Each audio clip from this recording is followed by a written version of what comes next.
What is up, everybody? Welcome to another episode of The Drive Show. In this cold day in Pretoria, I'm here with the Ford Everest Platinum. So this is the most luxurious version of the Ford Everest. And to be honest, I think this is worth more than 1.2 million, but Ford just asks for 1.2.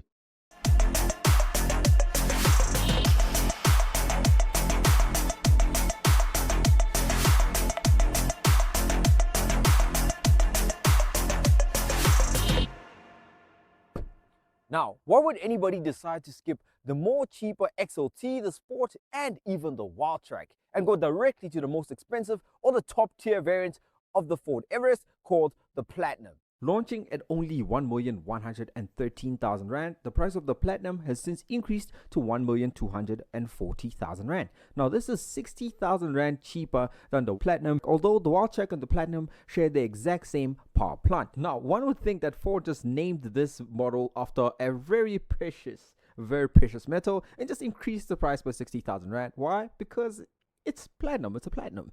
Platinum is more expensive than gold. Platinum is one of the most expensive metals out there, which wouldn't be true because the Platinum has more features and it's overall better car compared to the other variants. But before I get anywhere, if you haven't seen our review of the Wildtrak, please click on the link that's going to show up on the screen right now, or scan the QR code that you see on the screen and it will take you directly to that video. Now, starting out with the exterior, the Platinum being the most luxurious version of the Everest, we are expecting a lot of chrome because why? The automotive industry just means chrome when they mean more luxurious. Nonetheless, this has 21-inch aluminum alloy wheels as standard, which is bigger than the 18-inch and 20-inch wheels that you find on the lower variants or the lower trims of the Everest. One thing that I also loved about this car was the fact that the side windows are slightly tinted. It makes you feel more important driving around in a stealthy American SUV. Still on the topic of the windows, the window trims on the side are covered in this nice silver trim, including the crossbars at the top and the rear bumper. Now, moving on to the front end design, the bonnet has this floating platinum lettering that is obviously in chrome, and the C-clamp LED headlights are also connected by this chrome bar that goes from the left to the right, which honestly just gives it a tad more luxurious look. Ford just happens to call this mesh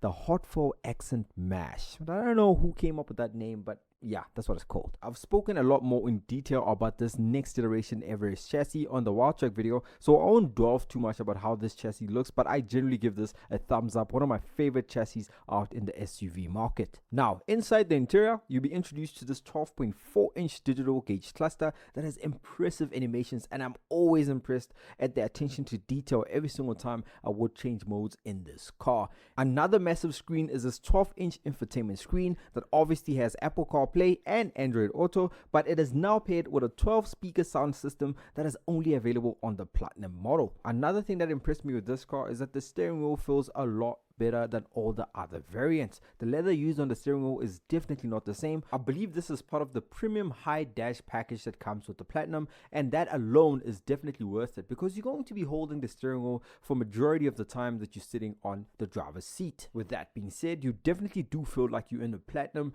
as there's a Platinum badging on the dashboard and also on the heated and ventilated electrically controlled front seats with 10-way memory that allow you to set up the perfect sitting position, and you can always revert back to it in an instant. The legroom here at the back is honestly impressive. I really love this premium Ford leather and the stylish design that they decided to put here on the Ford Everest Platinum. And I'm not just sitting here with a laptop, I'm actually charging my laptop using the 230 volt 400 watt max charging AC socket. Not forgetting that the second row is also heated like the front row, but just not ventilated. Now, moving over to the third row is a bit finicky when it comes to the sitting position, but you actually can move the second row a bit to the front and you can be able to sit in adults there, but not for a long period of time. Third row seats are always a problem when it comes to adults, but these ones have a cool party trick that exposes the 898 liters of boot space that's in the Everest. And finally, the performance. So this has a 3-liter V6 turbo diesel engine that puts down 184 kilowatts of power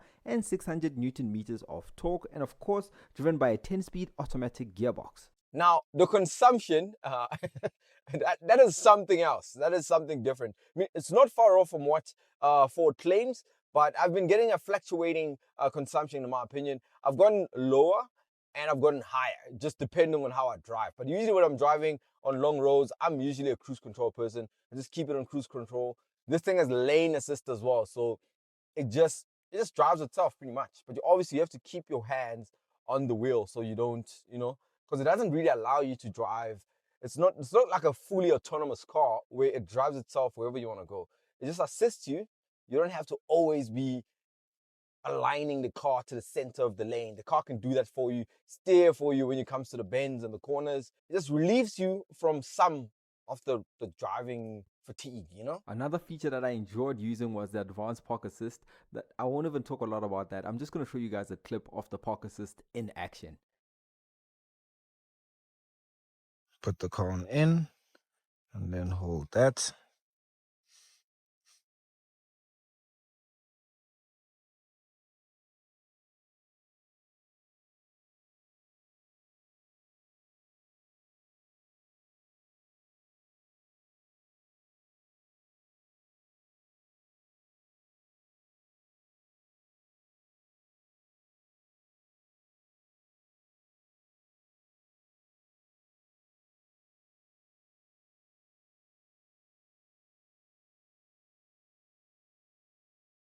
So I'm gonna put itself in reverse, then fall right into position.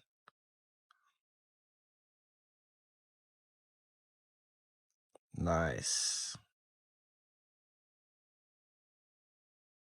In conclusion, the Everest Platinum was definitely one of the best SUVs I've gotten on test. For a 7-seater car, massive car at this price, it was an easy car to live with. It has all the right features that make it easier for you to live with, and not forgetting that it looks amazing. It's a striking car, bold looking car, proudly American as well. The interior doesn't feel too cheap. The technology is just at that level. I think it's such a good car to a point where I wouldn't even compare this with the Fortuner, because when it comes to technology, it's just miles ahead. With that being said, if you like this video, please like and subscribe. Click the notification bell so you get notified the next time I drop another video.